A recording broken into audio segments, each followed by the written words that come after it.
கண் பார்வை இல்லாத ஒரு நபரை ஒரு சில பேர் அழைச்சிக்கிட்டு புத்தர்கிட்ட போயிட்டு வெளிச்சம்னு ஒன்று இருக்கு அப்படிங்கிறத இவன் ஏற்றுக்க மாட்டாங்கிறான். அதுக்கு அந்த இளைஞன் ஒன்று நான் தொட்டு பார்க்கணும், இல்லை நான் சுவைச்சு பார்க்கணும், இல்லை நான் நுகர்ந்தாவது பார்க்கணும், நான் உணர்ந்தே பார்க்காத ஒரு விஷயத்தை எப்படி என்னால் ஏற்றுக்க முடியும்?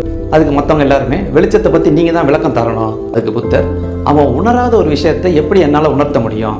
அவனுக்கு தேவை பார்வை தான், வெளிச்சம் பற்றிய விளக்கம் இல்லை. பார்வை கிடைச்சிச்சு அப்படின்னா வெளிச்சம்னு ஒன்று இருக்கிறத அவன் தானாகவே உணர்ந்துருவான். அவனை ஒரு நல்ல மருத்துவர்கிட்ட அழைச்சிட்டு போயிட்டு அவனுக்கு பார்வை கிடைக்க ஏற்பாடு பண்ணுங்க. உடன் வந்தவங்களும் அவனை அழைச்சிட்டு போயிட்டு அவனுக்கு பார்வை கிடைக்க ஏற்பாடு பண்ணிட்டாங்க. அவன் பார்வை கிடைச்சோன்னா ஓடோடி வந்து வெளிச்சம் இருக்குங்கிறத நான் உணர்ந்துட்டேன். அதுக்கு புத்தர் கேட்டிருக்காரு, முன்னாடி அவங்க எல்லாரும் சொல்லும் போது நீ ஏன் ஏற்றுக்கலை? அப்போ எனக்கு கண்ணு தெரியாது, என்னால் உணர முடியலை.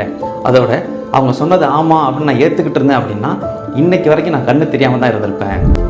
அனுபவ உணர்வு தான் நமக்கு பல விஷயங்களை ஏற்றுக்க வைக்கும். படிப்பறிவு நமக்கு எந்த அளவுக்கு முக்கியமோ அதே மாதிரி அனுபவ அறிவும் நமக்கு ரொம்பவே முக்கியம்.